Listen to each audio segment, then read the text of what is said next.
Hello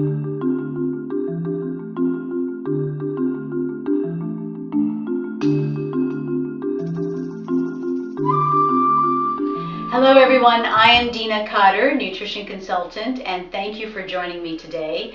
Laura sent me an email this past week on obesity, and I would like to answer her questions, but more importantly, what I really would like to do is discuss how do you find a healthy body weight, because it's not healthy to be either underweight or to be obese. In fact, you're better off being overweight and fit rather than being underweight and unfit.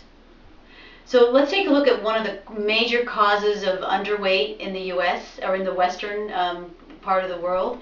We know that women are bombarded with media of models being pencil thin, and unfortunately it's an unrealistic body image for the majority of women. We know that you're at a higher risk for many types of conditions. For instance, osteoporosis, heart disease, which is huge, it's the #1 killer in the US, infertility, and immune deficiency. Other than being underweight, we know that also the body image contributes to a lot of psychological problems among women today.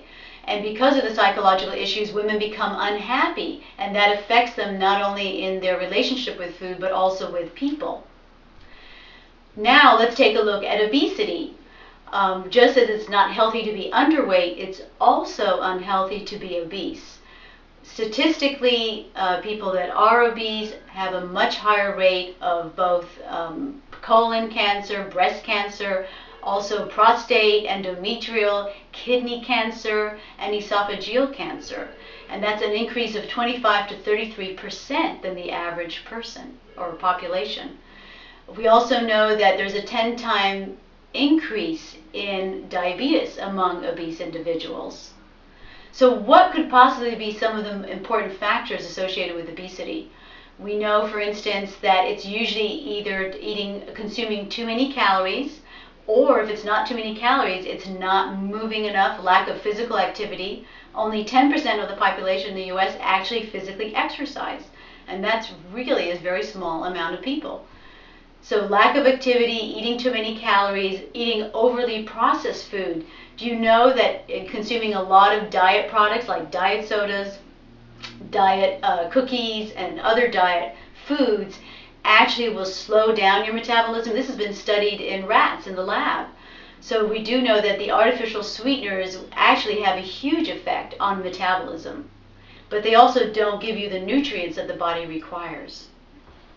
Americans are getting more obese, and what's remarkable about this is that researchers don't agree as to what these causes are. There's obviously a synergistic effect that we now know contributes to obesity.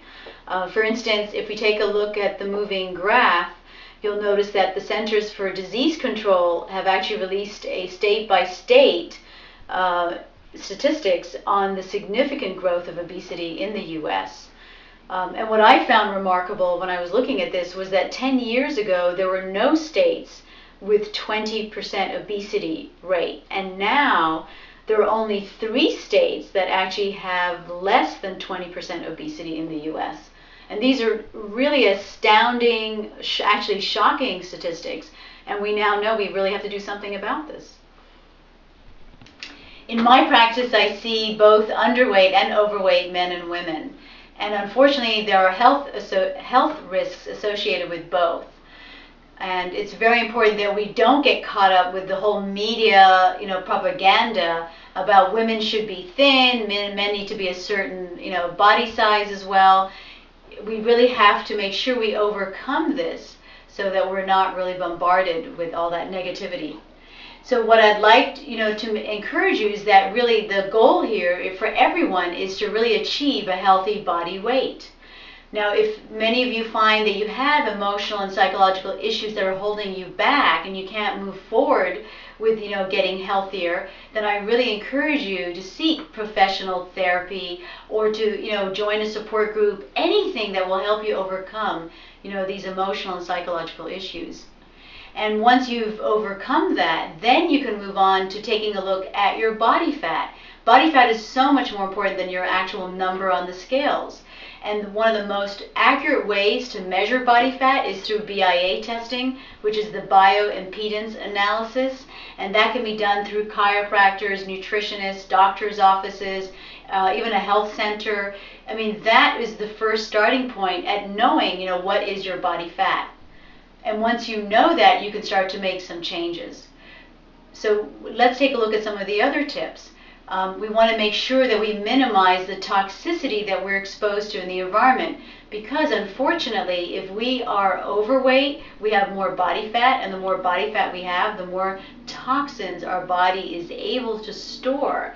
And most of these toxins come from the pesticides, the herbicides, the hormones, the drugs or medications in our water supply. So really make sure that you start to either filter your water, drink really good filtered water, preferably reverse osmosis if you're setting that up at home, or if you have to buy water, then do what I do. I get water in a glass bottle rather than buying it in plastic bottles, because the plastic a lot of times leaches into the water, and that's unhealthy. Make sure that you don't buy food that's non-organic. Start making changes to buy organic food. A lot of the grocery stores now sell organic fruits and vegetables. You don't have to go to a health food store to buy those things. Also, start moving. You cannot expect to improve your body fat if you don't move. Start walking 5 minutes outdoors every day, then increase it to 10 minutes and work up to half an hour. And if you can do that twice a day, that's even better, because the more movement your body engages in, the more calories you burn. And in 1 year, just doing that one change, you'll drop 10 to 15 pounds, which is really significant. And finally, but not least, make sure that the reasons that you are doing all this is for yourself and not for someone else, and not because the media tells you to do this, but because you want to be healthy and that you care more about your health than you care about the number on the scales. And make sure that you encourage yourself to have a positive image with food, but more importantly, enjoy your food. Food should be pleasurable. We cannot expect to be happy and healthy if we don't enjoy our food, because eating food, let's face it, is a pleasurable experience. And that will pass on to our relationships we have with other people. So thank you once again for joining me today, and I look forward to being with all of you in the near future.